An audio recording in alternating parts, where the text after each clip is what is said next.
Hello, hello, everybody. Welcome, welcome, welcome to Saturday Morning Dooger.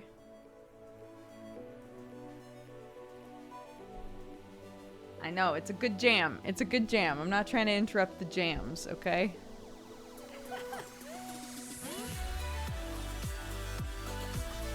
Hello, hi, everybody.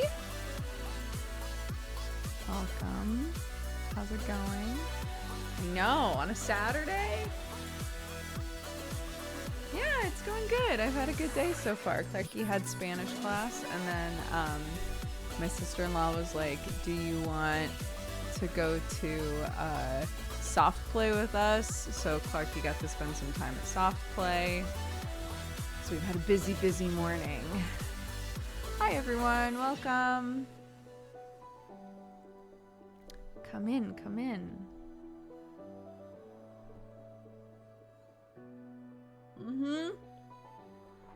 Cookie, it's so cute. I want to start on Saturdays. I want to start showing fan art stuff. So yeah, we'll look at it. We'll look at it on stream in a bit here, if that's okay. I guess the weather's calmed down. It has, yeah. It's still like warm, but the breeze is cool, which is so nice. So it's very it's much more doable, you know.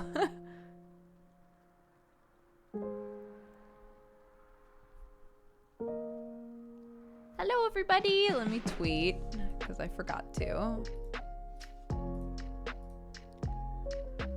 Oh my god, I'm like super into Blue Lock, dude. It's bad. It's hard to stop reading it.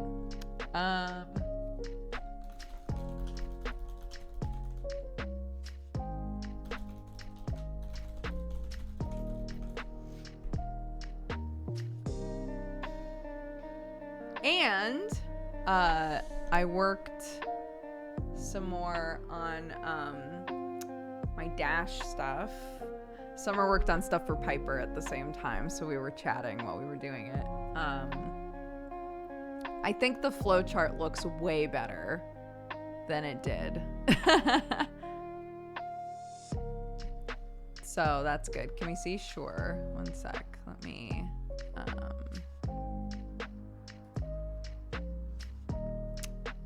get things where they were so that it can hopefully figure out what to do with stuff. Oop.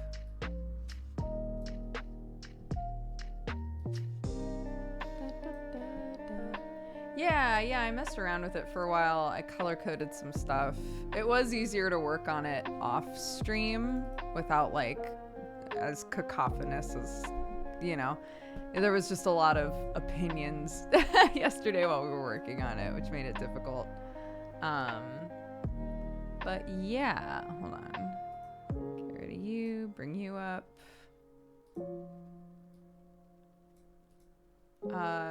So yeah, this is what it looks like now. I'm Dash, I'm a good boy. So it has my turn and then an arrow going to actions, bonus actions, and then turn flow lists. So yeah, the colors help a lot. So somebody a long time ago suggested that actions and bonus actions should be different colors. Divine Smite, from what I can tell, does not take up an action or a bonus action. It just uses a spell slot, so I made that a separate color as well. So yeah, I started writing out for myself, like, what am I trying to do? In what order would I need to do things to be effective? Like that kind of an idea.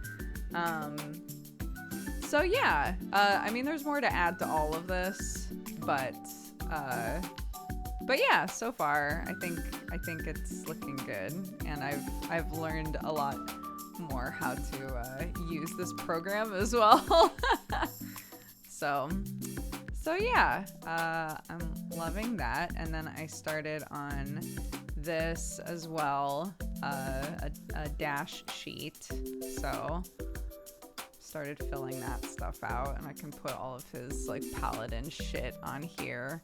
So I think these two things together should give me everything that I need as long as I upkeep them, you know. But yeah, worked on those a little bit yesterday, so that was fun. Dash's Oathbreaker. He's a lawful good Oathbreaker.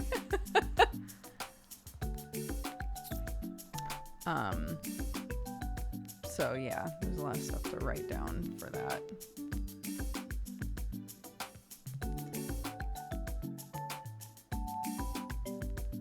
The rare lawful good Oathbreaker, yeah. I argued with Sam for a while about whether or not that should even be allowed. I was like, yeah, he's an Oathbreaker. And Sam was like, oh, so he's evil. I was like, no, he's a lawful good Oathbreaker. He's just a good boy that broke his oath. And he was like, no, no, I don't like that.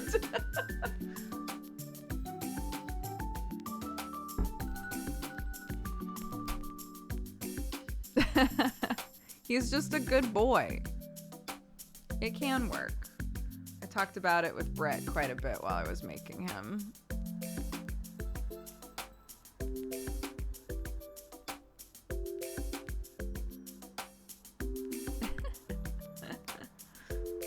Backstory episode helps with that. It doesn't really explain why he's an Oathbreaker. I think you can come to conclusions with the backstory episode though. But yeah.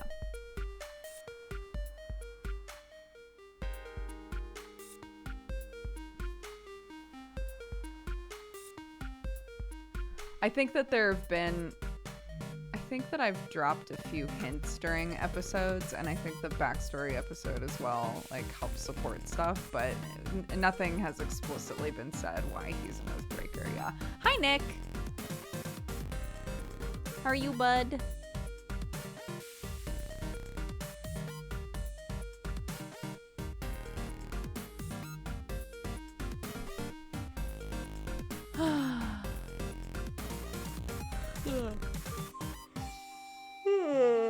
Oh my gosh.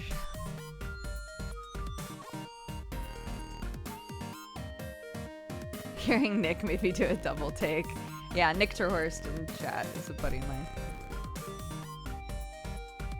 I watched the Stray playthrough last night. I fell asleep and was awoken by a Dodger yell, and I might have panicked and fallen out of bed. I'm so sorry. Hi, Sparkle! Oh my gosh. There are so many sweetie pies coming in here.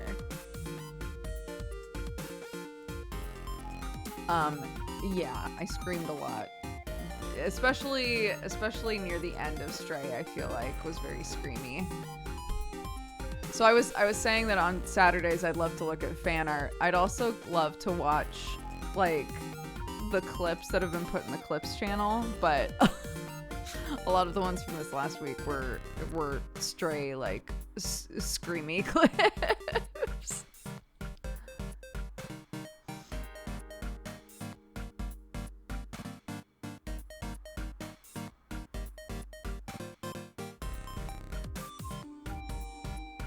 Sam's been doing a bit of that, like stuff from the subreddit. Oh, that's cool.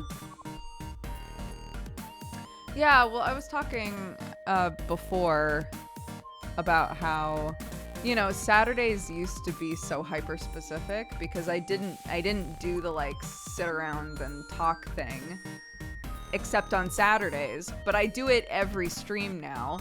So, you know, how do we keep Saturdays like kind of what they are but have them be more community focused?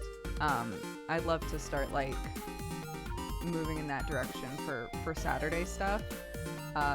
We've never like really looked at, you know, fan art on stream before, which you guys are extremely talented and do lots of super cute stuff, so I'd love to start looking at that. I think it would be fun to watch clips back, especially like in conjunction with talking about the games we played in the last week and whether or not I recommend them and stuff, so sure. Is that better? Hi, Brett! Fan art would be cute, but I'm biased. Fan art is cute. Hi, Brett. I was showing. Oh, Brett, let me show it to you as well. I was showing everybody how stuff was looking as of last night.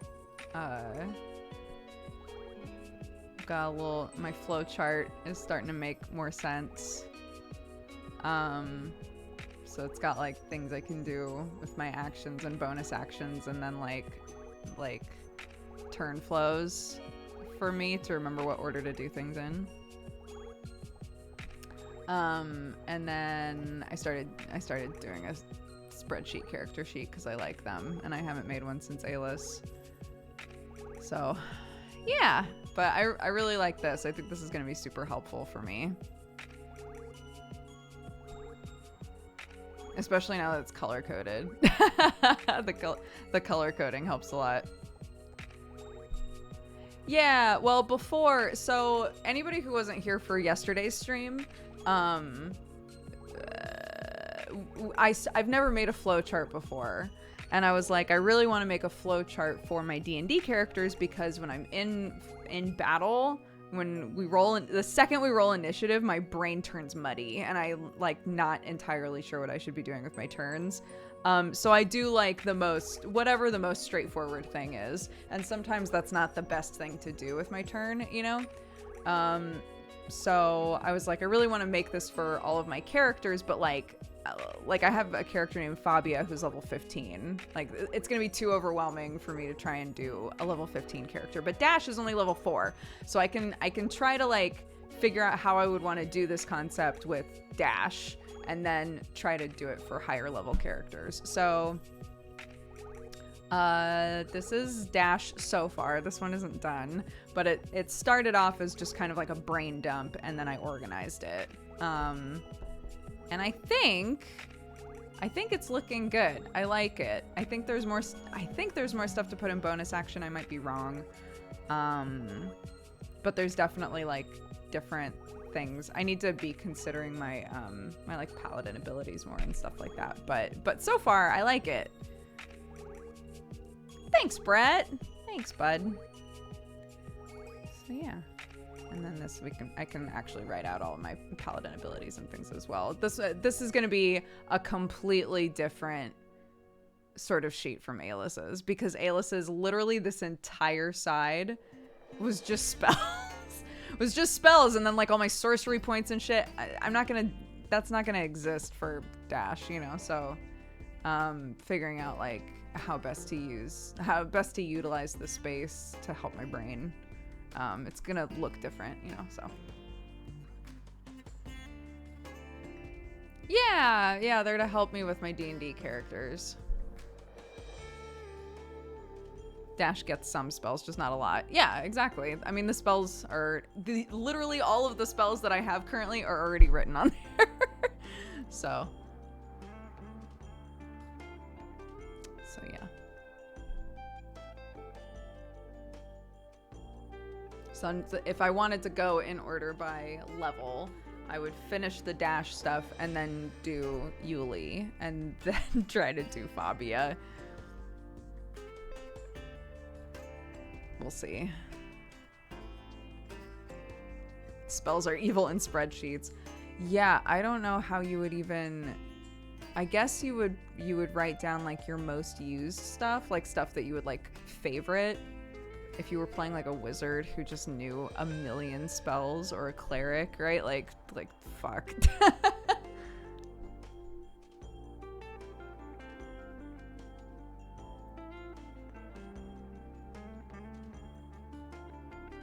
I forget even social stuff I can do. I usually separate things by category: social, attack, defense, etc. for my werewolf game. That's smart. Just magic missile. I magic missile and that's it. I magic missile and I blow a kiss. Bonus action, blow a kiss.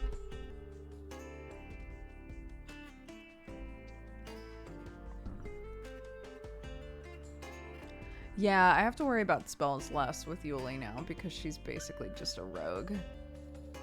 Like she is a wizard, but she's mostly rogue now, which is still fun.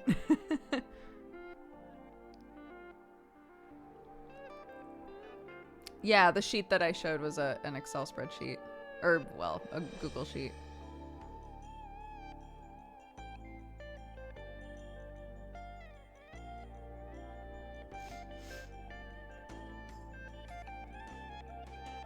Hello, I'm late to stream. That's okay. We haven't really done anything. We're just hanging. We're just hanging, having a nice time, you know? Rogues are good for combat. You know, it made me laugh when I was like, yeah, Yuli's mostly a rogue now. And Ned was like, oh, good, you can be our tank. Because literally, nearly all of us are spellcasters in that group.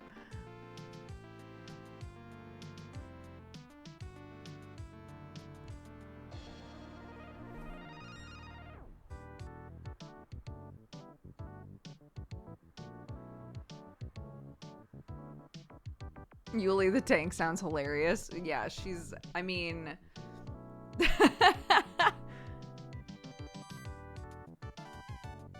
Once she's got, like, you know, because I don't think she has, like, cunning action or uncanny dodge or any of that stuff yet. But once she does, baby...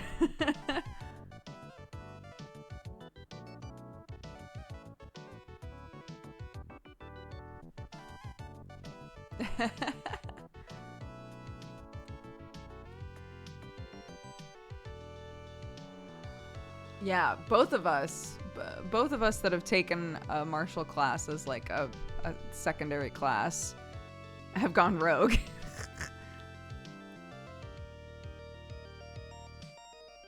So, you know. To be fair, tank is artificer cleric. It might be the tank soon. Yo, if you want to be our tank, that would be great.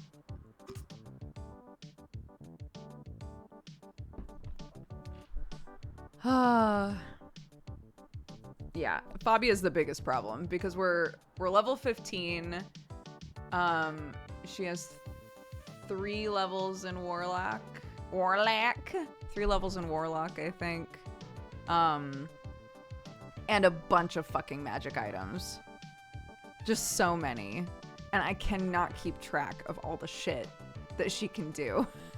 I just can't. I forget everything that she can do. She has this like crazy souped up magic item and Joe is like, it's not even done yet. It'll get more powerful. And I'm like,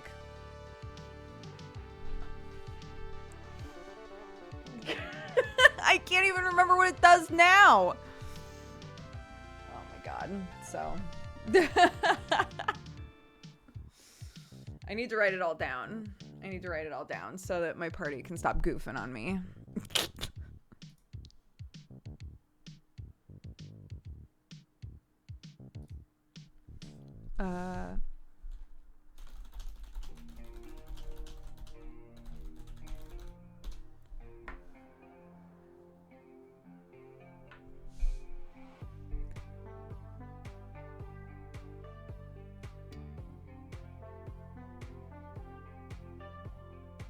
Foundry has a hotbar, which should help keep things in order so you can favorite your favorite attacks and stuff. The real question is, how does Joe keep track of it all? I mean, he made the campaign specific magic items. He made them. But also, you know, it's, as the DM, it's not his job to remember what all of our shit does. He gives it to us, and it's our job to remember what they do and use them to our benefit. You know? If we forget what our shit does and we don't utilize it, that's on us. But if you're saying, like, if I was like, oh, that doesn't hit me because of X, Y, and Z, I mean, I don't think any of my DMs have a problem with being like, how does that work? Where are you reading that? Can you show that to me just so I know exactly what it says? You know, it is unreasonable to expect your DM to remember everything. Is Fabia a shooty or stabby rogue? Fabia has been a shooty rogue the entire time and now has this fucking like this poisonous dragon killer dagger that does a shit ton of damage, and so I've started being more of a stabby rogue now. Use what you got, baby.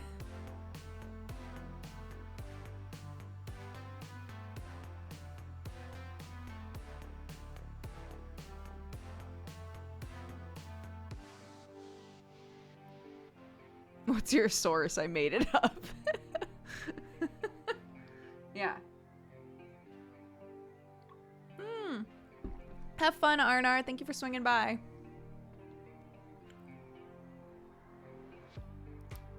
Yeah, it's great. I have a really good bow and I have a really good dagger now, so I can do either, which is fantastic.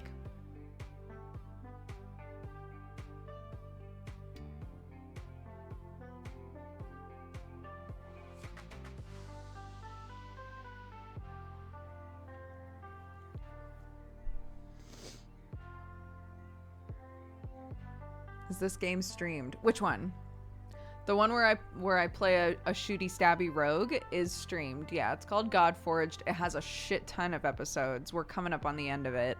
But our DM Joe has made like every like 20 or 30 episodes has made a recap episode, which is really nice. So if you wanted to just catch up and start watching from where the last like catch up episode happened, that's fine. But I think the whole campaign's great. I joined episode 12, I think.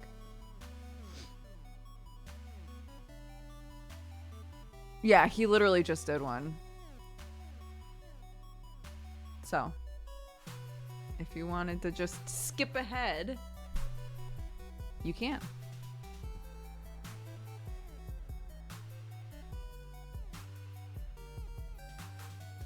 Put the dagger in the bow. Enjoy the best of both worlds. No.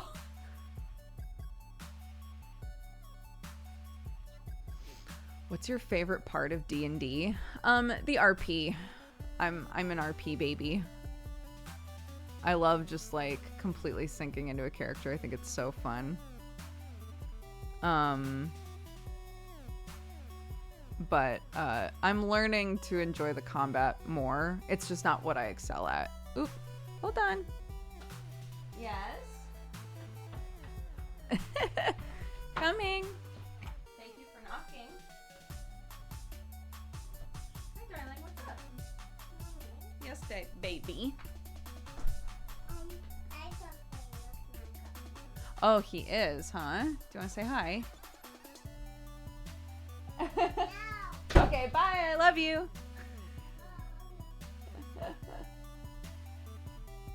Are you going downstairs to find Daddy? That's okay. Thank you. It's okay. It's okay. Ah, there we go. It's closed now.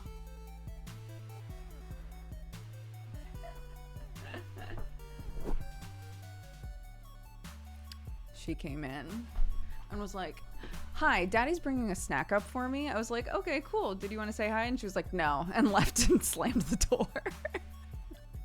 Great.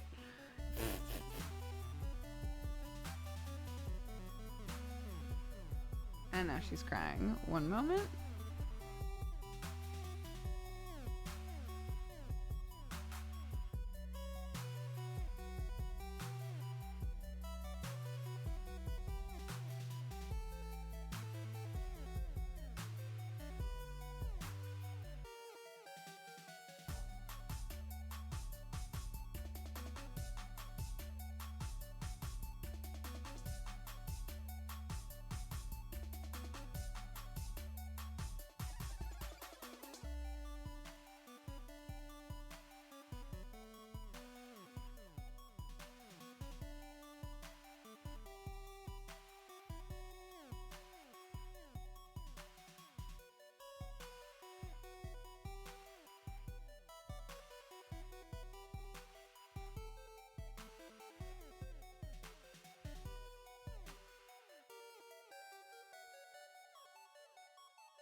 Aw, my poor baby. Oh, my hair. Very cute. My poor baby. I haven't seen you in ages. You were pregnant last time? Oh my god. It's been 4 years then. More than 4 years. Huh. If I was pregnant. Damn. Yeah, that has been a long time. How are you? Thanks for swinging by.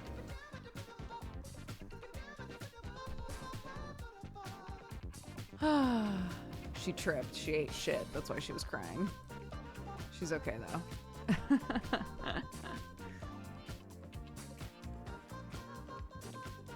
I know. She was all curled up in a ball on Sam, and Sam was like, I just need to like grab a shirt or something. And Clark was like, no. So he was like, how about you sit on mommy for a second and I'll go grab a shirt and then I'll come get you. And she was like, okay. So she was just curled up on my lap like,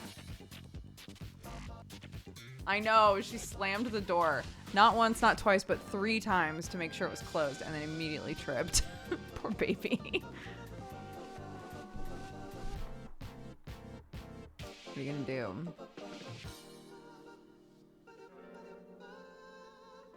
No. She actually like tripped and hurt herself. Poor baby. But she's okay. She's all right. It doesn't help that she's like exhausted from going to soft play and stuff, so you know.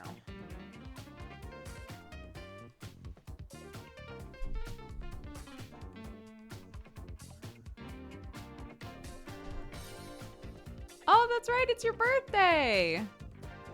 Akabara said this one goes to everyone here in chat and everyone in Dodgers community in general. Today on my birthday, I want to thank you all for another great year of being a loving, amazing, supporting people. Keep being the amazing you that you all are, and know that you just being you brings joy to others in the community. How sweet. Happy birthday, Akabara.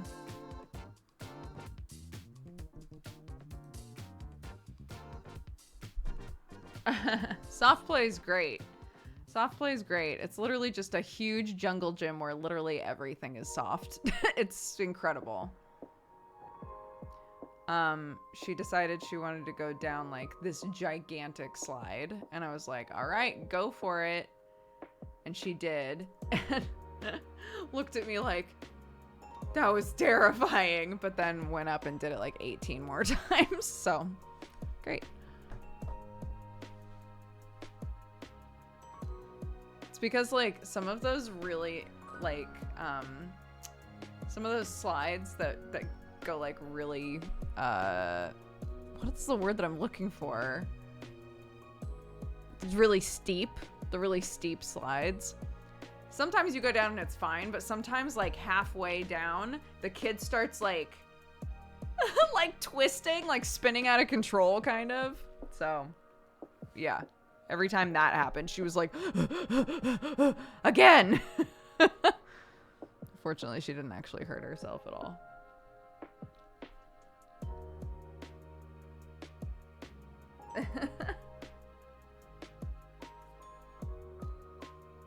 They had an area there for like drawing. And so Clarky went in there for a while and was drawing. And put glue all over her drawing, and then like little pieces, like decoupage, like little pieces of paper all over it, and then realized that it was stuck to 3 other things and was like, what do I do? So she had to just bring like 3 pieces of paper that were all accidentally stuck together. She had to just bring all of those with her.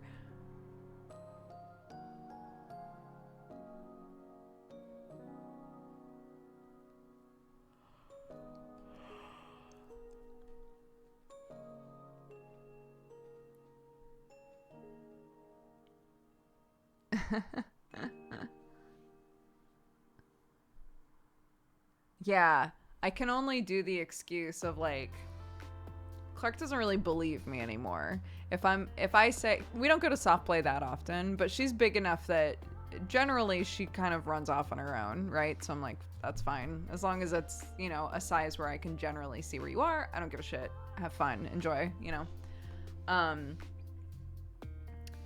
And occasionally she would come to me and be like, Mommy, you gotta go on this slide with me, or Mommy, you gotta go through this like weird contraption with me. And I'd be like, oh, but I'm a grown-up and I don't fit. That doesn't work. That doesn't work because she now has a good understanding of like the sizes of things. So I'll be like, I'm too big. I'm a grown up. I can't fit. And meanwhile, she glances, you know, slightly to the left and sees a grown ass man walking through it easily and is like, Mommy, you fit. You're fine.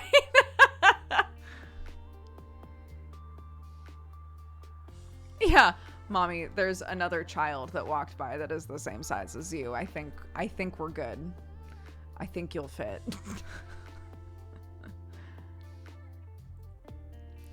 You're a wife and a mother now. Sorry, but I can't get over it. Man, you look happy and healthy. Thank you. I am happy and healthy. I think I'm in good health. I'm just tired sometimes, but I think all grown-ups, I've been talking to my kid too much, all parents are tired, you know?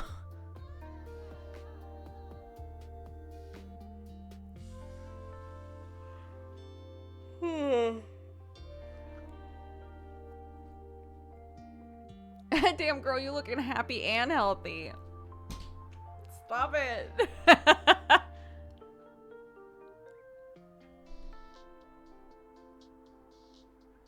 You know, that's also true. I do too much RP stuff. It all takes place at night. You know, what can you do?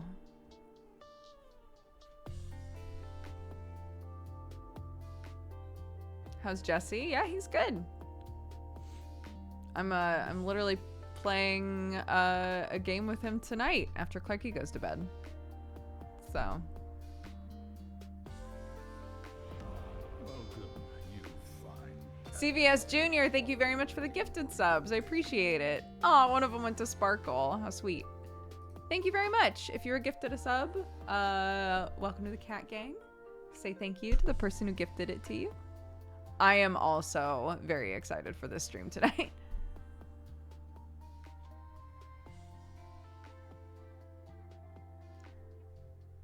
We can't redeem dabs anymore. They were too powerful. We get them for free now. The dab economy is blessed. That's true. You used to use channel points to redeem dabs.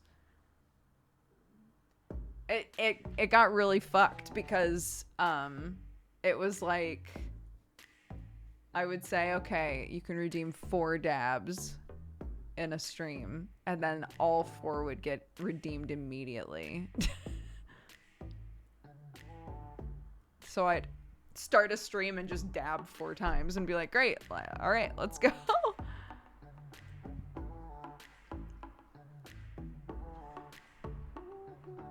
Oh my god. They were too cheap. I need to make the dabs the most expensive thing. More expensive even than subscriptions.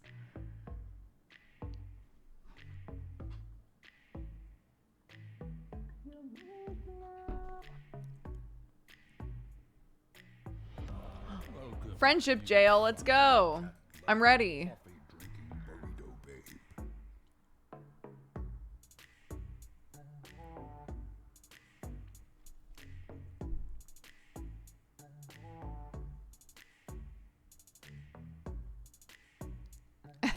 Yeah.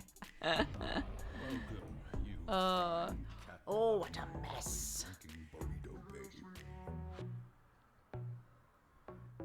This coming up Friday, I think we're gonna try to do the next 4 chapters of Dracula.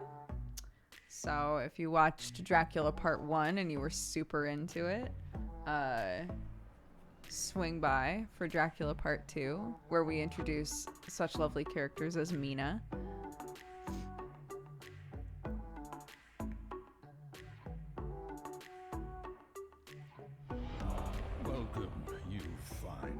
Oh my god. My visiting tornado finally left. I could go back to sleep for a bit. Have a good stream. Mwah. Sleep well, Summer. Kisses.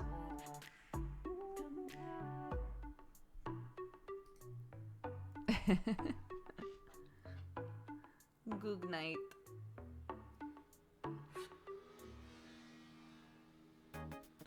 I've hit that, I don't want to say it's an art wall, but, I've hit the, you know, we've talked before about the waves, right? The wave of, wow, my art looks really good. I really love it. And then your brain gets trained enough to notice what's wrong with your art. And then you're like, wow, my art is suddenly terrible. But it's not. It's that your brain's changed, right? And you have to just keep drawing to improve. And then you'll be like, wow, my art's looking really good. And then you'll suddenly think your art looks like shit again, right? I'm in a my art looks like shit stage currently. Which unfortunately means that I'm drawing less. I don't like that part. I don't like that I do that. I think it's common. I think it's really common to not draw as much during that period of time, right? But I also know logically that I have to keep drawing in order to get past that hump, right? Sockatrine, thank you very much for the gifted subs. Also, George Plays Twitch, Giganspieler, Dojums, Avi, thank you guys very much for the gifted subs as well. Welcome to the Cat Gang. Anybody who has gifted a sub, please take the time to say thank you.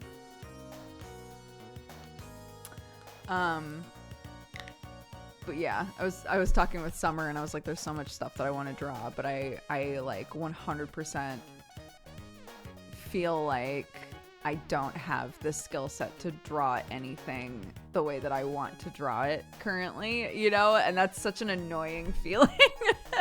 Breaking Lurk to say it's time for a co-working D&D draw day. Yes! I'm down. I'm in, Nick.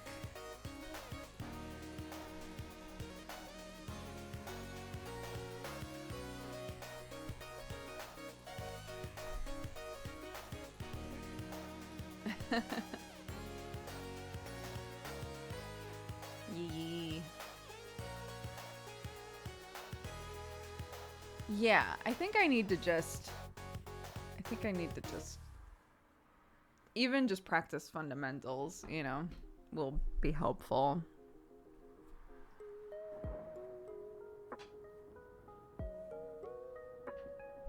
Your brain does a lot of learning from perceiving during that phase, even without actively drawing, so don't feel too bad.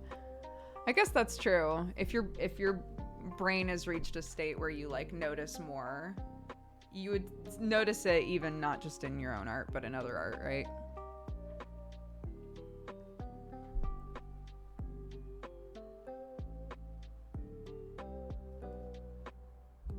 Yeah, I have a million things that, sorry, I keep putting the glasses under the, I'm in a really annoying phase with my hair. This shit. It's so long. It drives me crazy. Anyways, a while back, somebody was like, I believe fully that the best way to improve as an artist is just to keep drawing exactly what it is that you enjoy drawing. Just keep drawing what you like to draw. You don't have to like go outside of your wheelhouse too much, because your interest in drawing even like a hyper specific thing over and over will create openings for you to say, oh, but I want to draw this hyper specific thing in this way, so I need to learn how to do this, right? That sort of a thing. So I'm kind of like, okay, I should just, you know, if there's something I want to draw, I should just draw it, right? And when I run into the wall, then try to learn how to draw where the wall is, you know?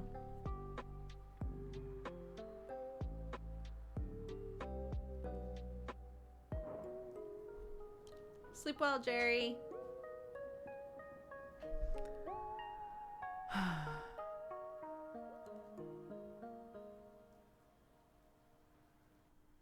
Yeah, do you remember when my hair was first cut?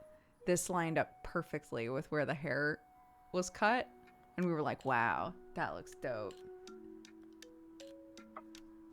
Too long now. Too long for that.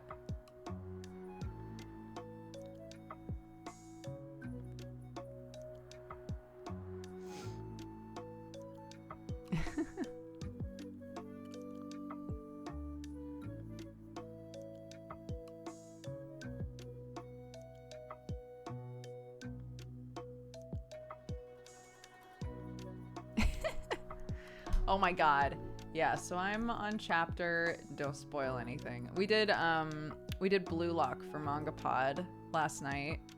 And it's great, and we decided to just keep reading Blue Lock. So I'm on chapter 40 of Blue Lock, which means I'm really close to where we were supposed to end for next reading, and I'm kind of like, what if we went farther than that, though?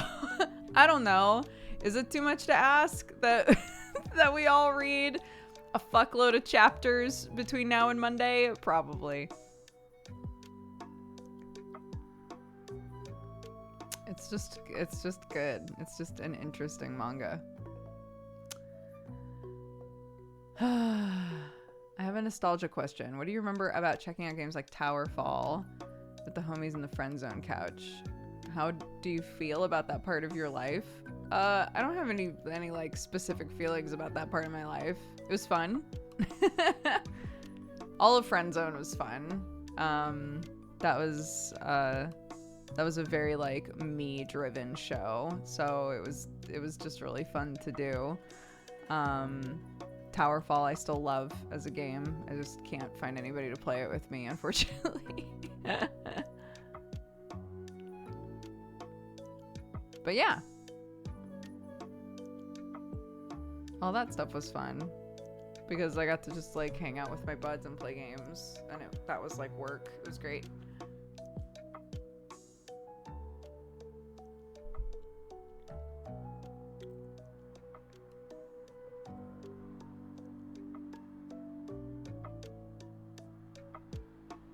Wish it was available to rewatch. I know, they've taken so many of those videos down. It's so weird to me. I don't know what the point is of that, but it's fine. I didn't own any of it, so I can't make a call that way. I can't be like, hey, list those videos again.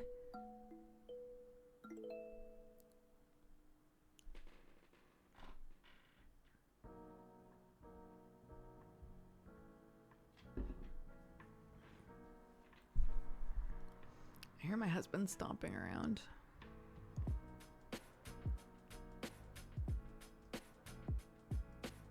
I know. Hello, my love. Fruit, thank you. Thank you very much, darling. Sam has the most beautiful hair in this house. Like by a mile.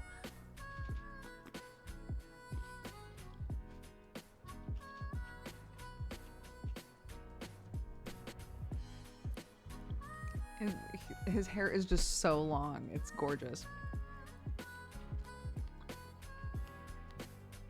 I haven't been here in a while. Did you guys switch hairstyles? Yeah, basically. I cut off all of my hair because I didn't want to fuck with it anymore.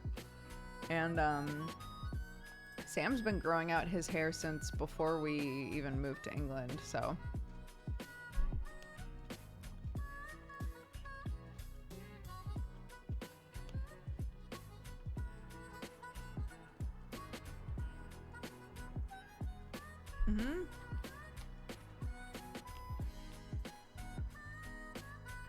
Yeah, he's also got a big old beard. The beard is very good as well.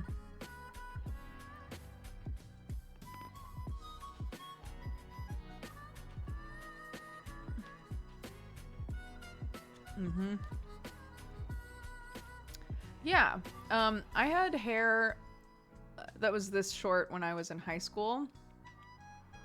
And also at a certain period of time when I was in college. I would say, though, that both of those haircuts were not flattering on me at all. Looking back at my hair from that time, like pictures of my hair at that time, it did not look good on me, which is why I was always really hesitant to do it again. But I've loved this haircut, like, a lot. So...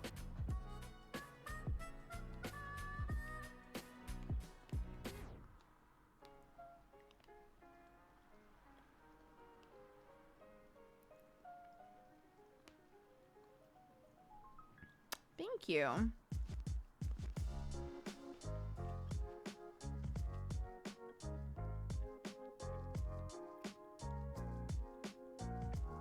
Yeah, my first haircut when I begged to have, quote, boy hair, quote, I was given a bowl cut and it was the worst. Shout out to anyone who's able to, like, rock a bowl cut. It scared me off from it for a very long time. It was awful. But what's really funny is now, oop. Okay, hi. She said, Mummy's phone died and the screen is too small. Can you get the big one? What the hell?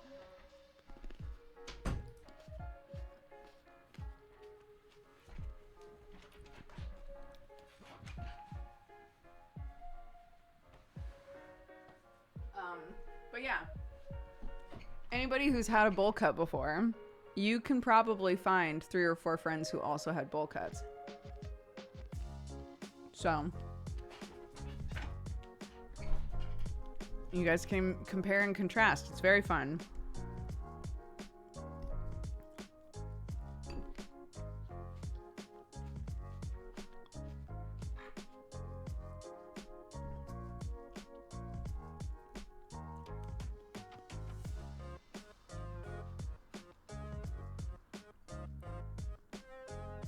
These grapes are very good.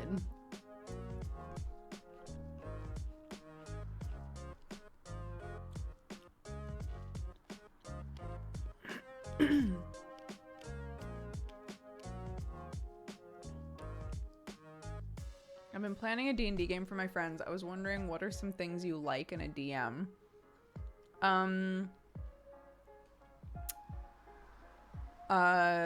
Willingness to, like, talk through characters and backstories and, like, all of that stuff with me, to, like, really feel like the DM is as excited about the character as I am, you know? I'm trying to think of, like, specific things, like, in play, you know?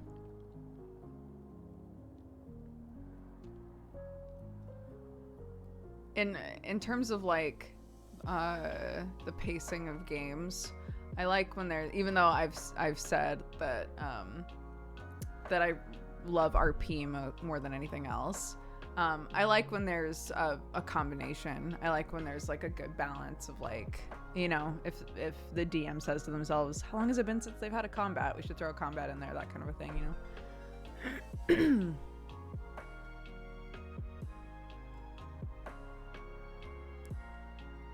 Hello. Also, when DMs let, like, if the players are obviously having a good time, just, like, having all of their characters talk about shit for a while, I like when the DM will just, like, let that happen. Just be like, go on then, I guess you guys are having fun, so it's fine. What do you, sure.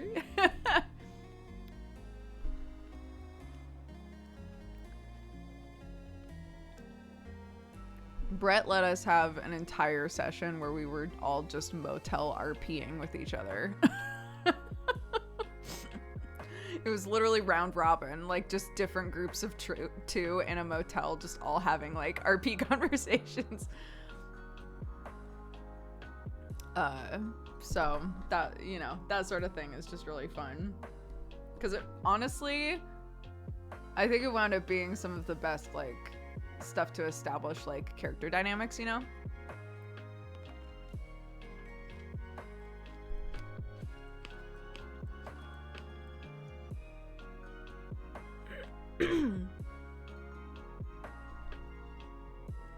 When a pixie cut grows into a mullet. Yo, mullets are big though. Mullets are in.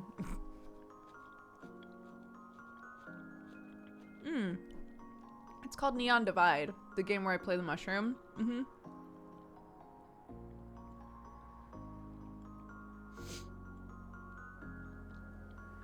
Oh, I'm so glad. I'm so glad you're enjoying Fate. Yeah, it's really different, but it's super fun.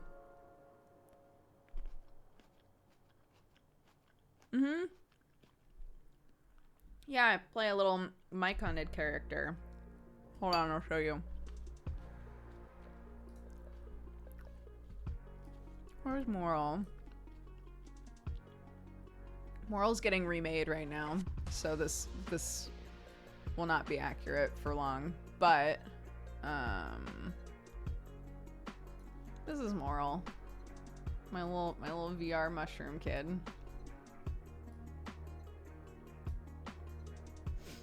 Yeah. Well, Moral's just because of the like lightning electricity magic, Moral's growing really quickly now. So yeah. Have to make a new model because there's a year difference there's a year in game between seasons, so Moral's getting rebuilt from the ground up.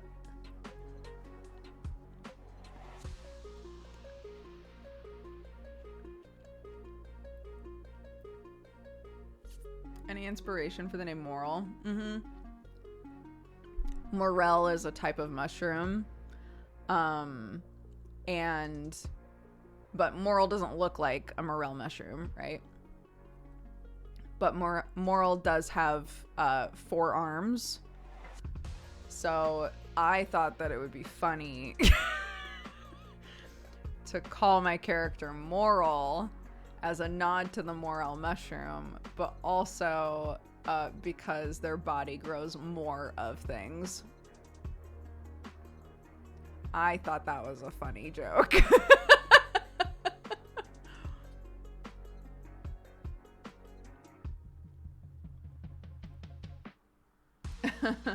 No, Moral's not becoming yoked.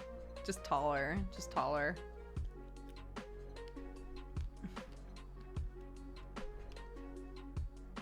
Yeah.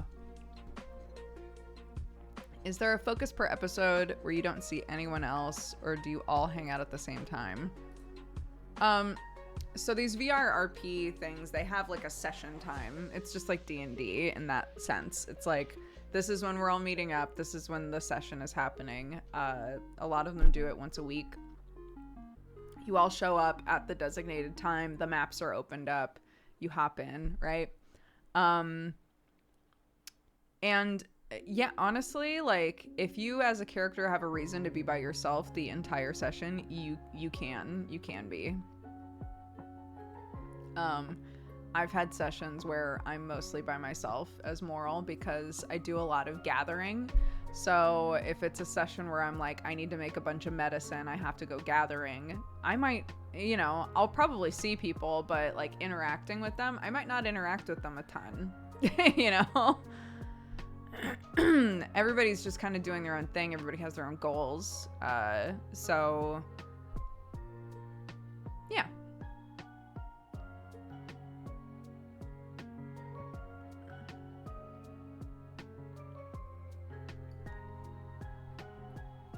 I hope that answered your question.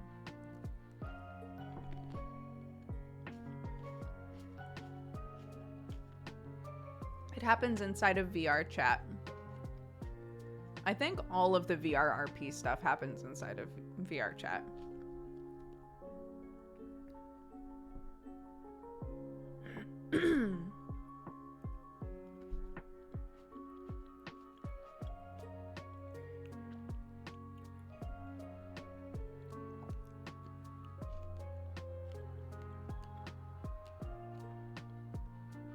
I assume the channel stream just walks around to different people.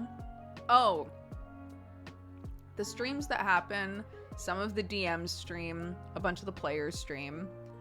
So what you as a viewer would have to do is stream hop. Either a lot of people will just like have a favorite character and they'll just stick with that person. But what winds up happening a lot is like you'll watch one person stream, they'll interact with a character and you're like, wait, what's that character gonna go do? And see if that person's streaming, and if they are, you might hop to their stream to see where that character goes, right? So yeah, I didn't stream it, I just recorded. I haven't put up a bunch of my recordings, only a couple. I would like to put up more, even if I have to just like edit them down, you know?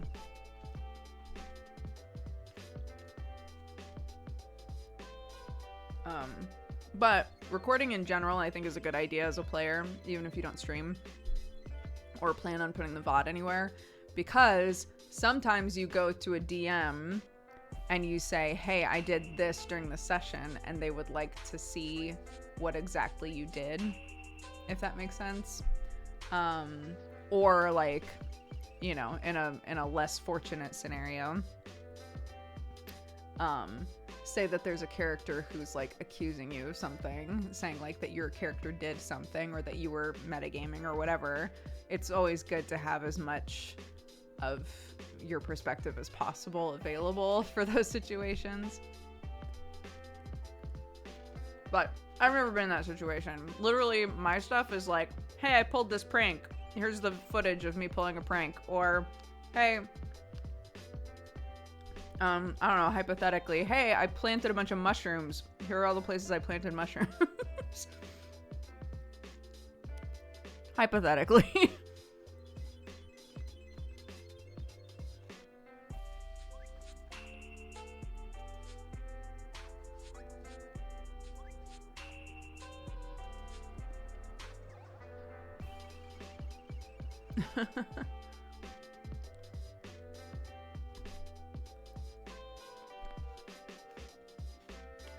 Mm-hmm.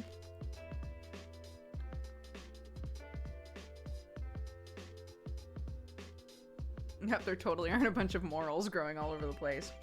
Absolutely not. Who would do that?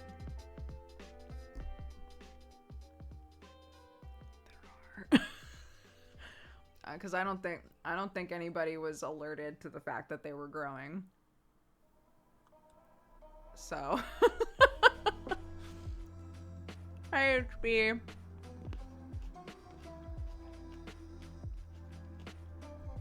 HB, Visual, and Space Pirate Pluto. All three of them are in chat right now. Sparkle might still be in chat as well. They're all in Neon Divide.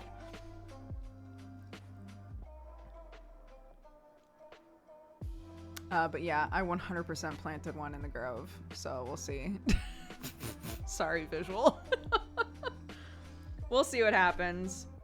I know what I would like to happen, but it's kind of up to the DMs. And unfortunately, all of the Undercity DMs have retired, so we're waiting to see like who the new Undercity DMs are going to be. I'm not really sure who to talk to about, like, I guess our DM leads are the people that I could talk to, but yeah.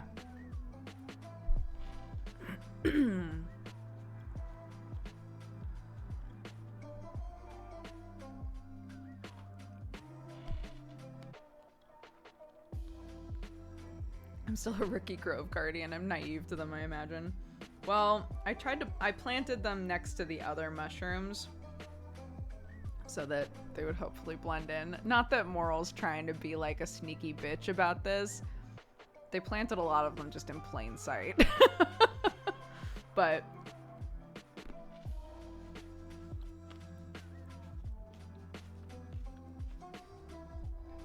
yeah, I'll just talk to the head DMs.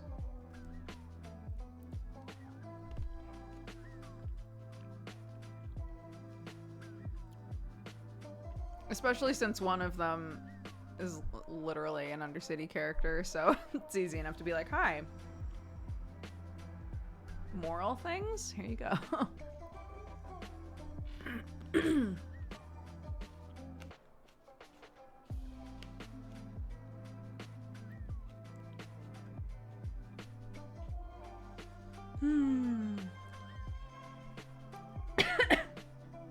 No. Oh my god.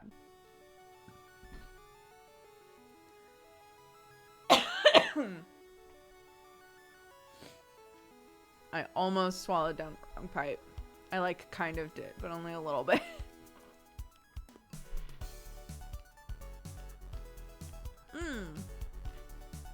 Yeah, I got a big ol' haircut. Thank you. I really like it.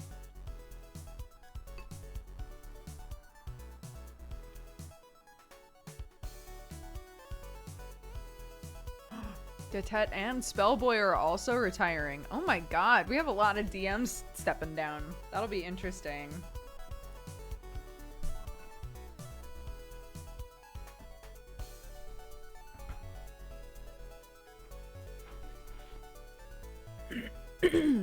So yeah, the way that it works is there are 4 maps. Each map has a few DMs. There's normally a head DM and then like I don't feel comfortable calling them assistant DMs. I feel like they all work really hard. They're the DMs of the map, right? And so during the session, you're able to ping a DM to ask for roles or to let them know like, hey, I'm about to do some fucked up shit. FYI, we might need you to do a ruling after my fucked up shit has been completed, you know. And yeah, and they facilitate like big story stuff that's going on the map. Our DMs showed us their big spreadsheet that they had that was like, you know, these are the things that we want to hit each episode. We want to tell like these characters these specific things, lay these breadcrumbs, you know, establish this stuff. So they plan it all out. And then, you know, one of the things that was on that sheet was Moral wants to plant a bunch of mushrooms because I had gone to the DM and been like, hey, I want to plant a bunch of mushrooms. And they were like, got it. So.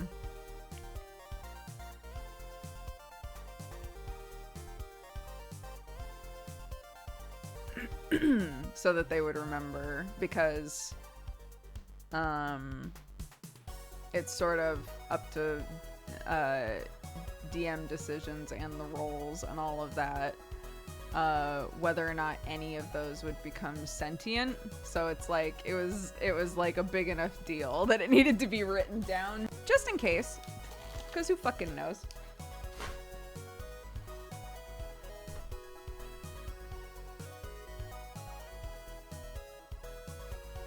Yeah, again, I've never had to message a DM and be like, hi, I'm about to shoot a guy.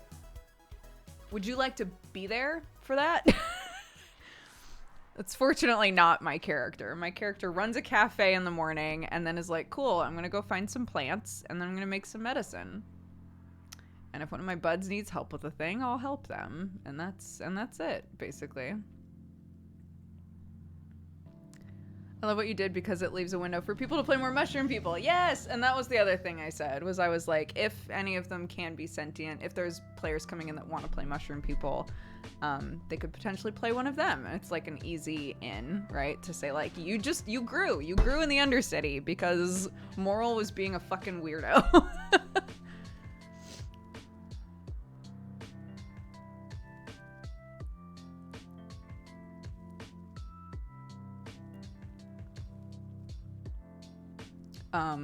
But yeah.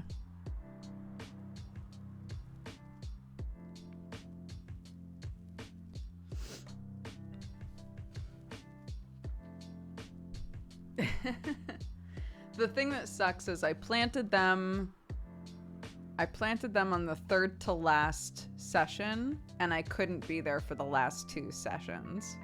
So I wasn't able to check on them. I have no idea. I no clue.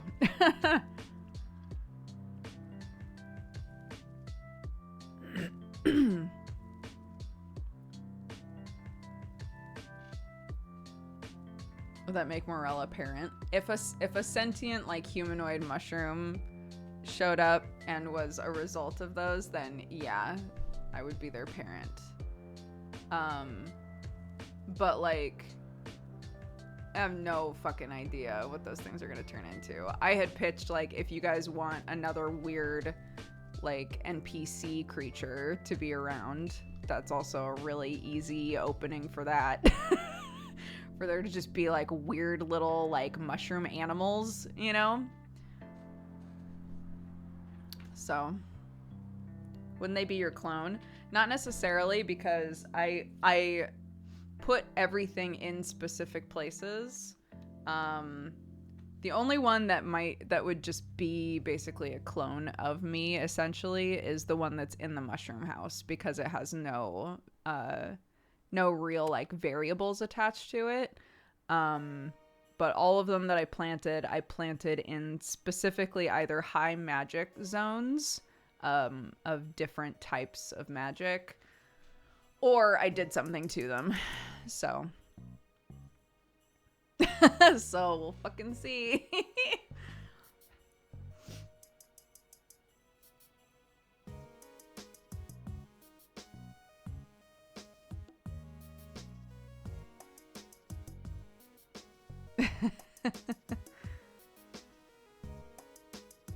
Yeah, this is the opening for Evil Moral.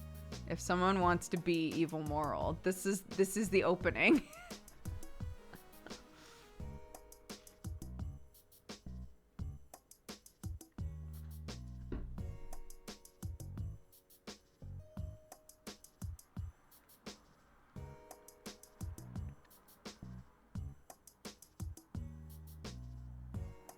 Can you transfer your consciousness between them? No. So, if you're talking about like a mycelial network sort of thing, Moral has an edge that utilizes that. Moral can sort of like, because there's a ton of mushrooms that are just like naturally growing in the Undercity. So I came up with an edge that is that I can basically intercept like vibrations, like any information that the mushrooms that are around take in. I can sort of create like images or assumptions based on that, because mushrooms have like memory, right? And they operate like a big brain. So I can, twice per session, I can ask a DM a question, a yes or no question, and I'm essentially asking the mushrooms a question and seeing if I can get like an image or an answer. So yeah, so that's fun. That's a fun edge.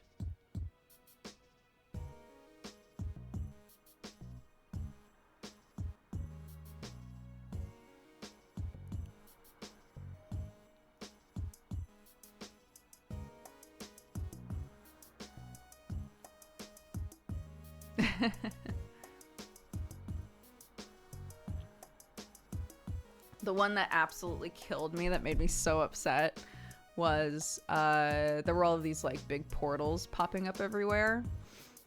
And so I was like, I'm gonna ask the mushrooms where they are, if there are any that we haven't found yet. Because again, there are mushrooms in so many different places. I was like, I'm gonna see if there are any portals open near any of the mushrooms. And the answer was no.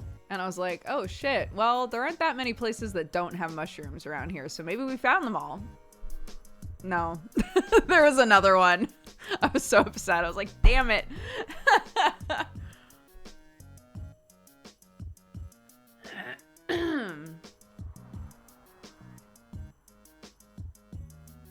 Yep.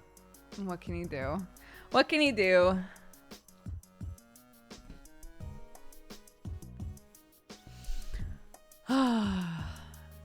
But yeah, it's fun. But I do know that they've confirmed that they're completely overhauling like the like skill system. So I'm really curious how that's gonna work. That's why you're planting them everywhere so it doesn't happen again. I've specified that they have to be naturally occurring mushrooms. So I can't like basically plant a mushroom and just have like a surveillance camera in a place. Because in my mind, it's like the ones that have naturally grown there and been there for a while will have a stronger connection to the network. If I just plant a mushroom and it hasn't been there for long, because you know the sessions are only 20 episodes or whatever, then it wouldn't have had much time to like join the network, you know. So yeah, so for example, I planted a moral mushroom, or I you know, inoculated one of my spores inside of the sanctum where like all of the magic users are. That doesn't mean that I can now be like, hey, what's going on in the sanctum? You know?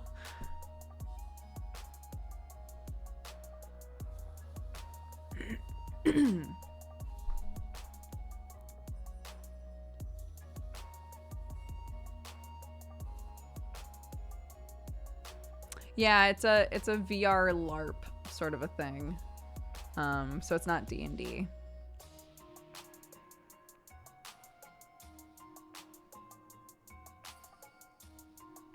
But yeah, I'm excited for the updates to Moral. If you haven't seen my this was my concept art for Moral. We're like adjusting stuff and changing things and like making like a full rotation and all of that for the actual model, but yeah, it's based on Shadowrun. This was my concept art for next season's Moral. So a little bit taller, longer hair, different clothes. But I want like a lot of stuff toggleable, so like this is the same character but like with shorter hair, with gloves on because they electrocute shit by accident all the time, with and without headphones, like all of that sort of stuff. So so yeah, it's fun. I want to like have a lot of wiggle room with it. Yeah, I hope so too, Pluto. Thank you. Would you ever do real LARP? Yeah, for sure. Joe and I really want to go do some LARPing together.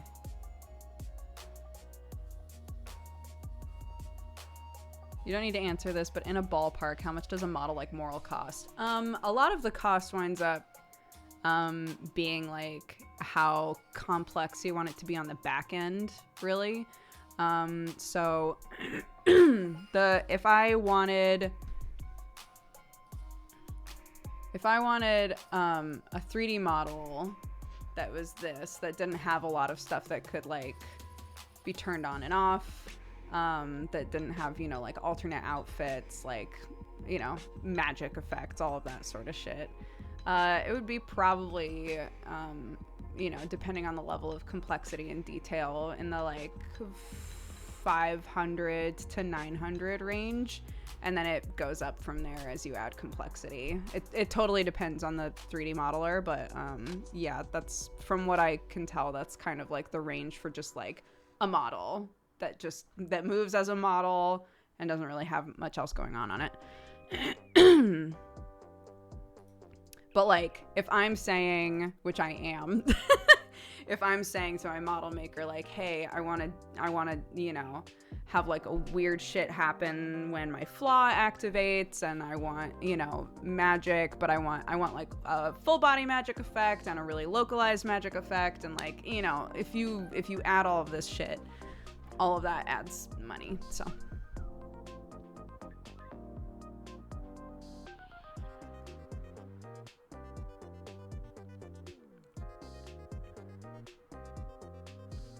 do spores float or fall? So all of the myconids have, or at least in concept are meant to have, a like a spore cloud that does different things. So like bows puts people to sleep, jimmies makes you like hallucinate or makes you feel like really high. Morals was meant to stun. I never got the spore cloud to work properly. So I just used it because it fell right in line with other shit that I was already doing in RP with moral. So I was like, moral can't use it. It doesn't work. Because moral had all kinds of stuff that didn't work for them as part of a flaw. So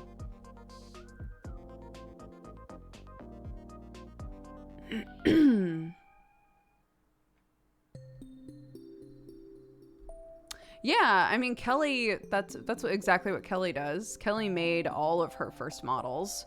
Kelly made the original Mirage model, if I recall correctly.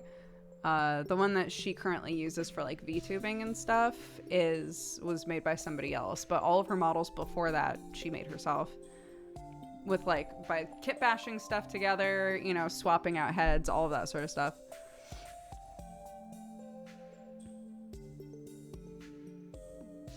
So yeah, it's pretty incredible, like the stuff that people learn how to do, you know.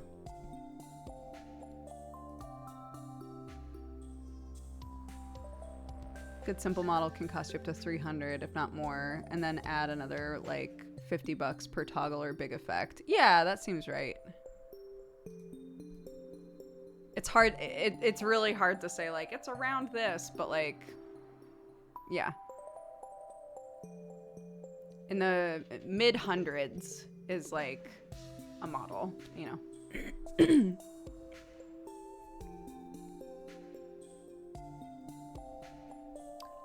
This is a VR RP that takes place inside of VR chat.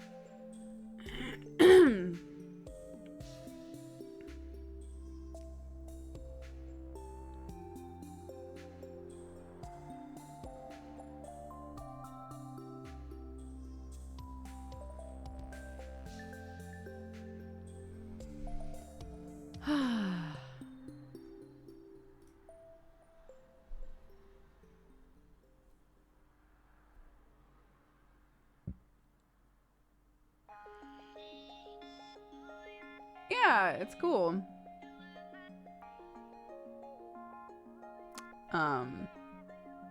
Yeah, I sort of lost my train of thought. That's okay. The whole like VR world is really interesting. Oh, I've already changed that edge HB. It's already gone. I don't have it. I swapped out a ton of stuff when I got magic. Because, yeah, I never used the spores, so I just got rid of them. I swapped out that for the mycelial network edge. And then I swapped my major flaw became a minor flaw, and my new major flaw is the overgrowth flaw. Can you believe you used to do coffee time without chat to interact with? Yeah, I can. Because then it was meant to be only 5 to 10 minutes, but even then, some days it was just impossible to figure out what to talk about for 5 minutes.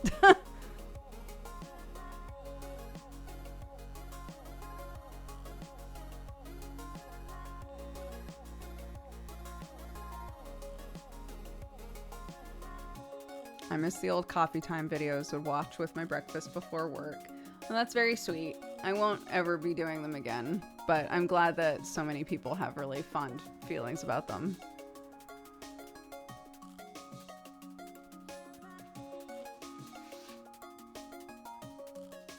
Maybe one of these days, maybe Moral will learn to talk to spirits. I've had it in...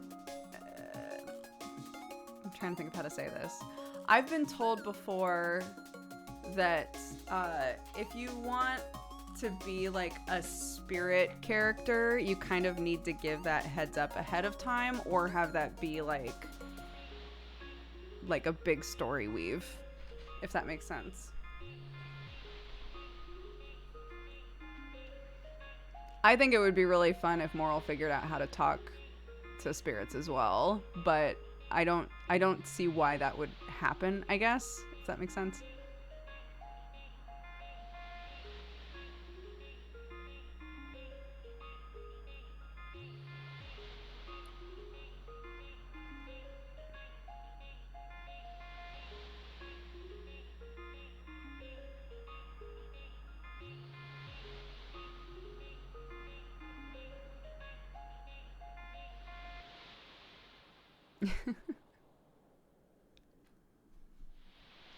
Have I tried any new blends of coffee? Not recently, no.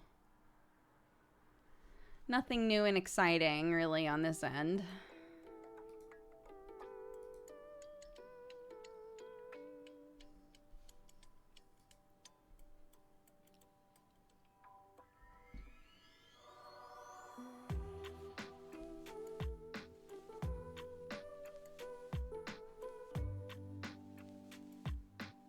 I added a small T-Rex to my D&D game as a small arms dealer. Adorable. There is, yes. So when we first started selling tea, my like absolute favorite tea was the coconut ginger green tea, and we had to get rid of it because the people we were sourcing it from were like horrible to work with. But we found like an extremely similar blend after looking for a really long time, and so we've re-released it now. So we've got English breakfast, we've got the spiced chai, we've got the raspberry honey, the watermelon oolong, and now the coconut ginger green tea is back in there as well. So yeah.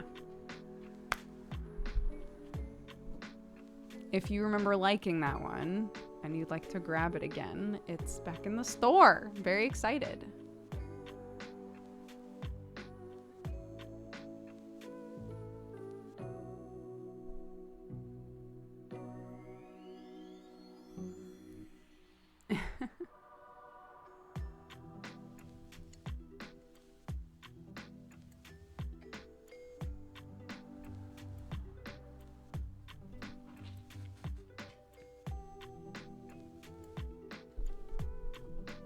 What's the English breakfast one? It's just an English breakfast black tea.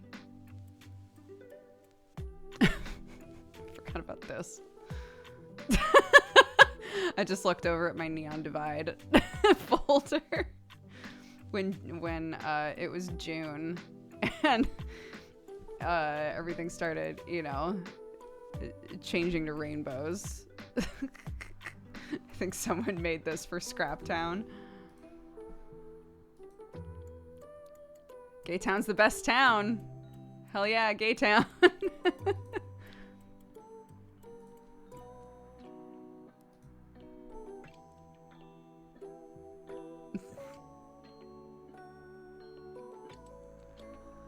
Ah, it's funny.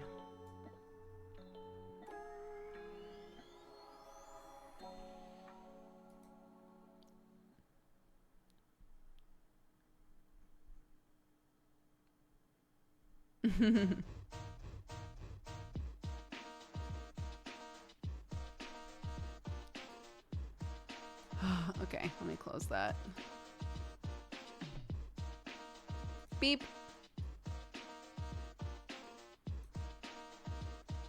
What am I playing these days? Last week we played Stray. We played through all of Stray. That was extremely fun. I thought that was a really fun game. I liked that a lot. I played off stream, but I played Islanders. Nichterhorst suggested Islanders to me. That's fun. I haven't fully understood how it works yet. It's a little bit Dorfromantic, but instead of laying tiles of a place, like a landscape, you're laying tiles of civilization, like different types of buildings, but certain buildings get like big bonuses from being around other buildings, and like you're meant to place things in specific spots. It's chill city building, yeah, except I like insta die a lot. a lot.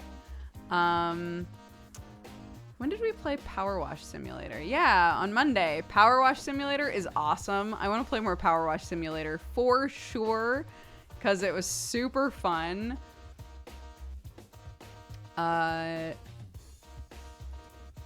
Like, just extremely satisfying to play. We played Pseudocats, which is by the same people who made A Building Full of Cats.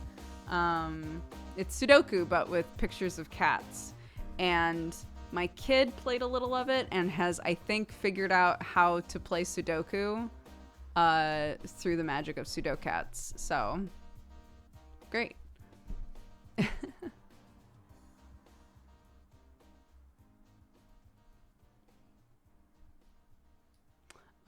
Also, Power Wash shouldn't be as fun as it is. It is very fun. I have yet to play it co-op. I've only played it by myself. And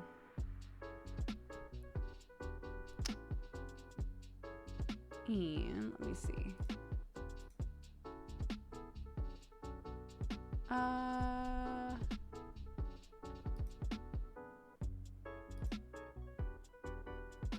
No, not that one.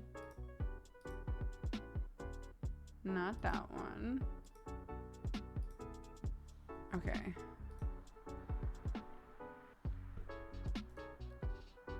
Let's close all those. And then put this over here. Great. I want to show you guys a couple pieces of fan art that are super cute that you guys have done. Let me make sure that I have the names up. Though, so for anybody who missed it, there was a whole goof where all of my friends slowly were turned into Sonic characters by Olivier. So hold on. This is very good. So we've got this. So we got Sam as Knuckles. We have Krendor as Robotnik. Jesse as Tails. Octo as Shadow. I thought for sure Sam was going to be Shadow. So this is a fun mix-up. And then me as Sonic, obviously. If anybody has no idea where where this is coming from, a couple weeks ago we did a Hatsune Miku rhythm game stream, and it was a beautiful thing. It turns out you can dress up Hatsune Miku as Sonic the Hedgehog, and it really elevates everything. It really makes everything just amazing.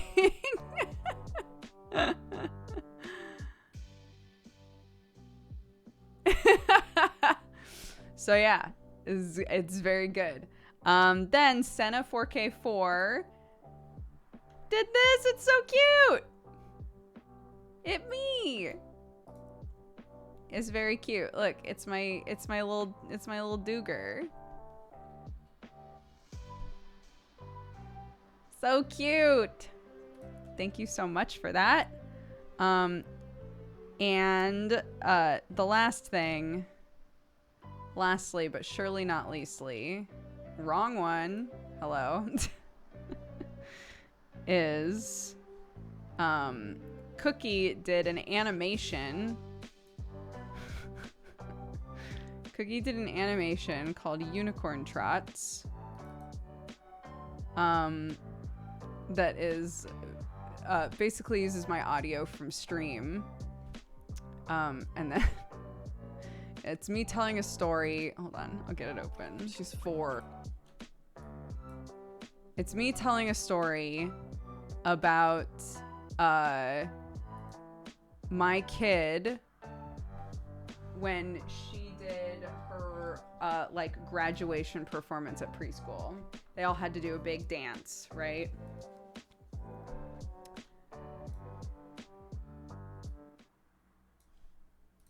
So here we go. She's 4. Imagine, if you will, like 15 different 3 and 4 year olds and one really loud one just yelling out, unicorn trots! Unicorn trots! The clip clops fucking kill me. She's 4. Imagine, if you will, like 15 me and Sam different 3 and 4 year olds and one really loud one just yelling out, unicorn trots! Unicorn trots! It's so cute. No, wrong one again. It's so cute. Cookie, I think someone said you're in bed already, but this was very cute. Thank you very much for making it. Thank you, all of you guys. I love all of the fan art. I've never really like shown it on stream, which I think is silly. So I'm going to start showing fan art on stream. If you ever post fan art in our Discord and would rather I not show it on stream, that's totally fine. Just let me know. Little guy in the horse head saying help. I know. Oh my god, it's so silly. Oh, wait, one moment. Oh, just kidding. That froze. Never mind. So the other thing that I said that we could potentially do is watch stream clips. Arix, thank you so much. Hey, everybody. An Arix raid. I'm so honored. Hello, everybody. Welcome. Welcome, raiders. Arix, I hope you're doing good. I hope you had a good stream. We're just hanging out. We're hanging out, chatting. We were looking at some fan art and talking about maybe watching a couple of clips from my clips channel in the Discord. But we're just hanging out. You know, just chilling, talking about life. So I hope you guys are doing good. If you wanna hang out with us, that's fantastic. We'll be going for another like 15 or 20 minutes, and then I'll shoot you guys over to somebody else. So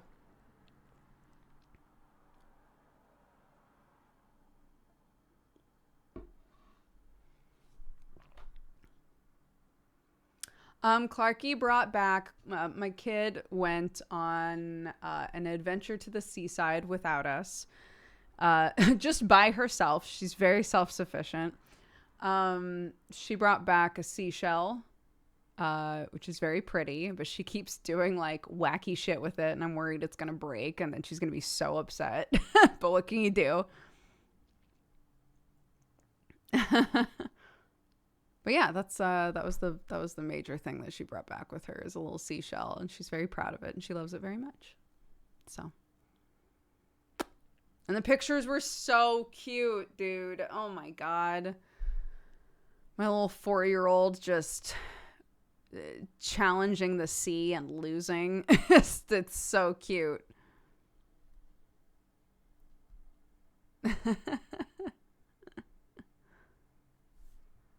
Have a great day. I gotta sleep. Go sleep, bud. Go sleep. Go sleep. Yeah. She's 4. She's a big kid. She's going to school soon. Unbelievable.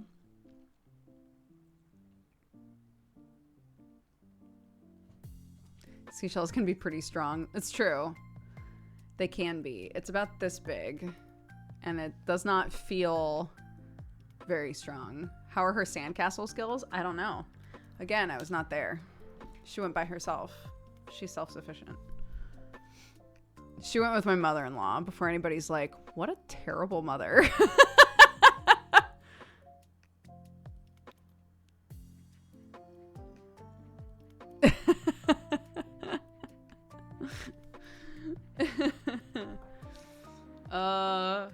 My kiddo. I don't know when new start time will be.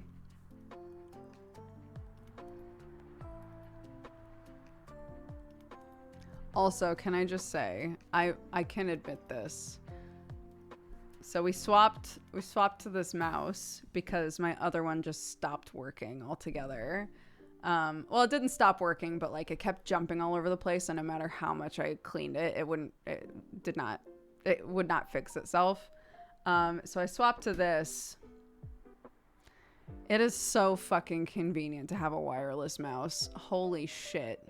I didn't expect this, but like, it's incredibly convenient.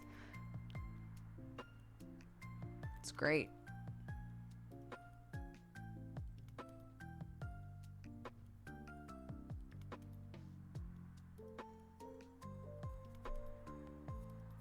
It's so nice. Like, next time that my kid comes in and wants to play a game with me, it's not going to be a war of her, like, getting caught on stuff, you know? Oh my god. It is a HyperX Pulsefire Haste wireless mouse. They sent it to me.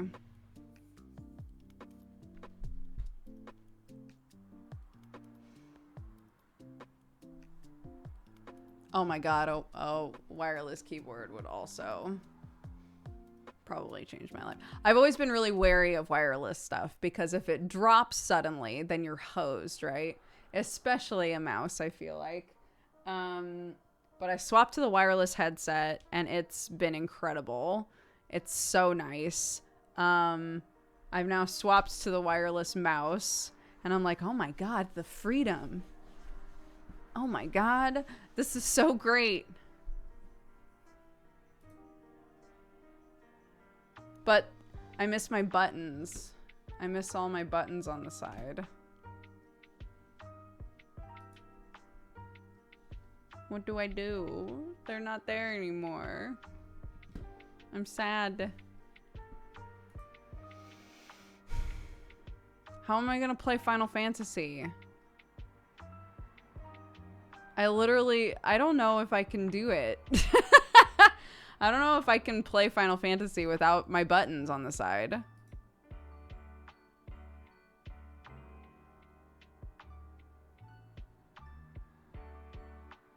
You just need another wireless mouse. Is there a wireless Naga? I kind of doubt it. Oh my god, there might be. Holy shit, there is. There's a wireless Naga. Oh my god, it has a swappable side plate. God damn. Alright, well, okay. Pog?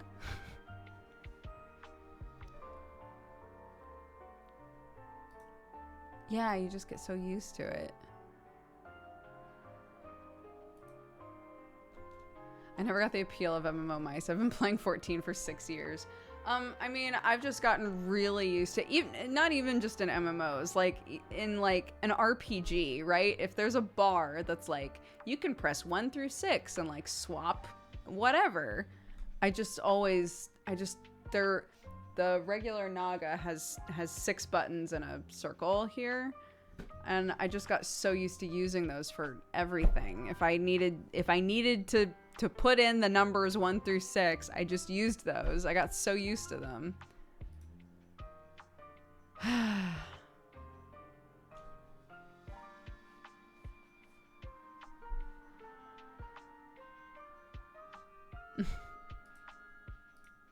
So.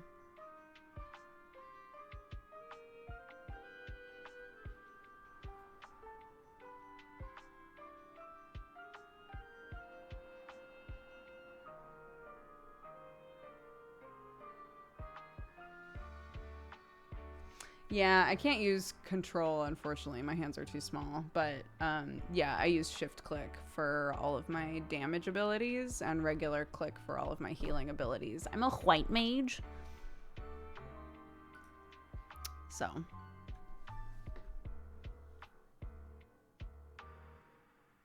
Yeah, literally. This has been my boy for I don't know how many years. See? Just got 6 little buttons on the side. It's so fucking convenient. Beep, beep, beep, beep, beep. It's so great. What happened to you? Why don't you work? I'm sad.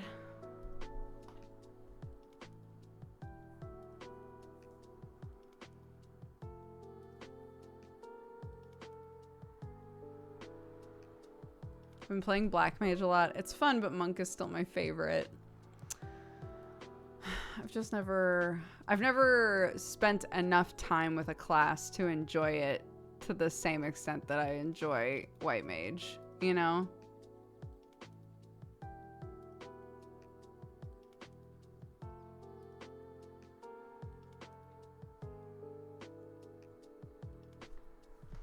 Is it?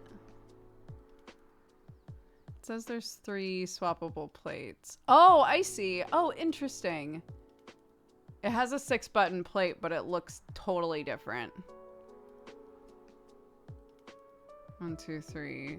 Ooh, 1, 2, 3, 4, 5, 6. Oh, how strange.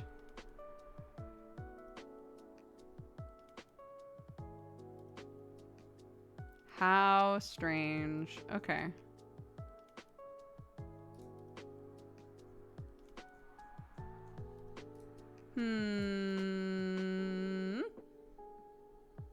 She's an expensive girl, but to be fair, I used my last Naga for years, for so long. It's worth it.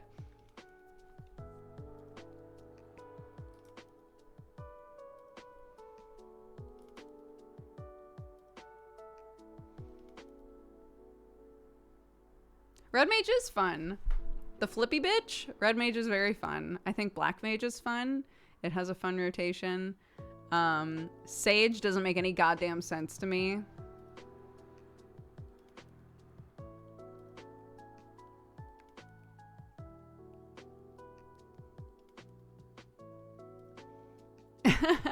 Backflip on the haters.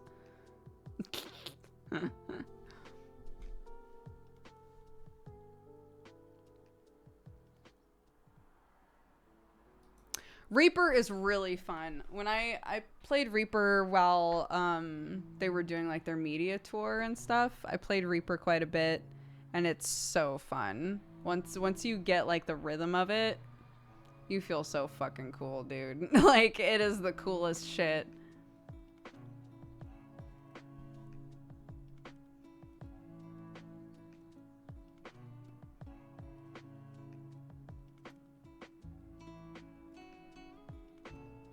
Yeah, I think there is a little bit of like player anxiety involved for me as well.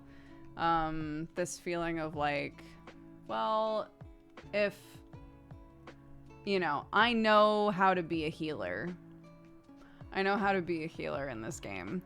When I've gone into dungeons as a damage dealer, I feel like I have no idea what the fuck I'm doing. Or I worry that I'm doing everything wrong, you know? And I realize that the way to get past that is to just play it more, but like, I'm fine with continuing to just be a white mage. Yeah, we're on Genova. We're on Genova server. We have fun. It is a bladeless fan. It works all right. They're pretty expensive. It does cool down the air a little bit. And there's no blades, so I don't have to worry about my cats and my kid. But yeah, it's definitely doesn't cool down the air enough to like rival an air conditioner at all. You know, if it's hot enough, it's just pushing hot air at you, just like any other fan.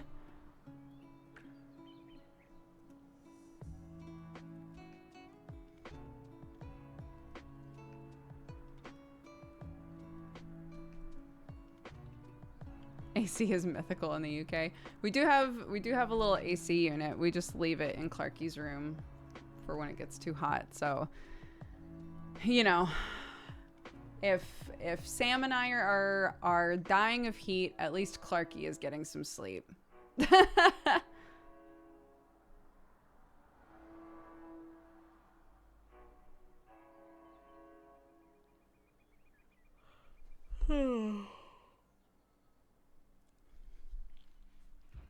Yeah, I don't know what Germany's like. Here it's, you know, there's like a couple weeks out of the year that are just fucking awful. And yeah, it's over here. It's the same thing. Like houses just aren't built with AC. There's no AC here unless you buy like an AC unit. So it's just not as accessible, you know. But the AC unit that we got that we can move from room to room and stuff, it just has a big tube that you have to hang out the window. That was like 100 or something. So, yeah, if, you know, if you're looking for something like that.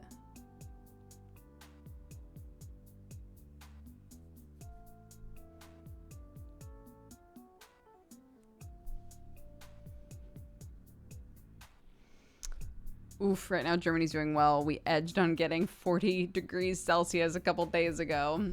That was us. That was us a couple days ago. The worst. Okay, I am gonna go be mama. Thank you all so much for hanging out with me. Thank you for the raid. Anybody who stuck around after the raid, I appreciate it. On Saturdays, I always do a short stream because the weekends are more like family time for us. But tonight, I'm going to be playing Escape Academy with Jesse Cox, who is a very good friend of mine. We're going to be playing that at 9 p.m. BST. If you're looking for something to watch, if you want to watch two goofballs try and do escape room shit, we love playing games like that together. So that's the plan for tonight. My next normal stream will be on Monday. So yeah, if you enjoyed the vibe here, if you've enjoyed yourself, I hope you'll follow and see next time we're streaming and hang out again. That would be great. Thank you, everybody. Thank you. Let me open this up. Hey, stop it. Boop. Yeah, I read this earlier, but I'll read it again. Akabara said, this one goes out to everyone here in chat and everyone in Dodgers community in general. Today on my birthday, I wanted to thank you all for another great year of being a loving, amazing, supportive group of people. Keep being the amazing you that you all are, and know that just you being you brings joy to others in the community. And Black Dragon said, I'd like to give a big shout out to everyone working in the medical field, especially in nursing. The work that you're doing is so important, even when times are tough. Please know that you're not alone in it, and thank you for doing what you're doing. A good message. I've unpaused Raid Leader, if anybody would like to do Raid Leader. And in the meantime, I will read the activity feed. Beep, beep, beep. Beep, beep, beep. Beep, beep, beep, beep, beep. Clarity at 3 a.m. Thank you for the 26 months. Avi for the gifted sub. Judas Claw for the 18. Official Doppler Effect for the 5. Snowfall and Crow for the 35. Hat Cat for the 76. Space Pirate Pluto for the 17. Dunanute for the 6 years. Happy anniversary. Wait. Thank you very much. I appreciate the support and the love. Black Dragon for the 54. Torgrick for the 69.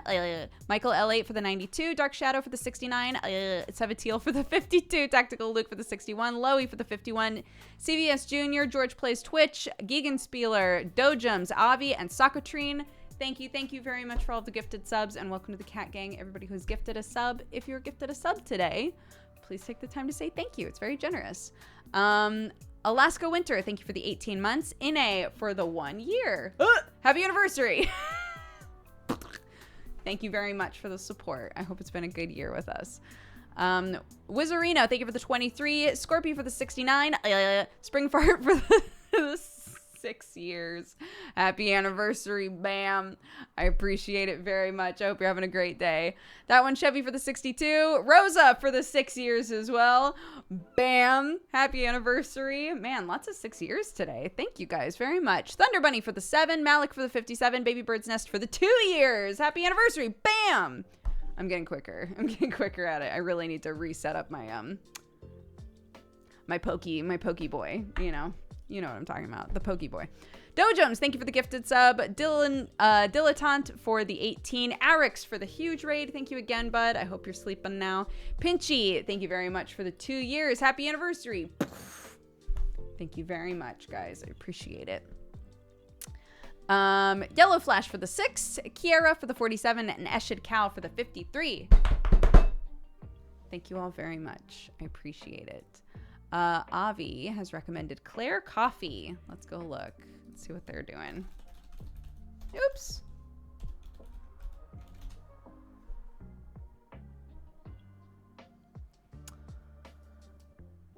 Oh, doing some food stuff. Not surprising with the name being Claire Coffee. I love coffee and cats. I'm passionate about cooking. Great. Okay. The title right now is Typical Belgian Foods. So if you'd like to go and watch that, stick around for the raid. I'm going to go be a mama. And I'll see you guys tonight if you're looking for something to watch in like 6-ish hours. But otherwise, take care of yourselves, and I'll see you when I see you. Bye-bye.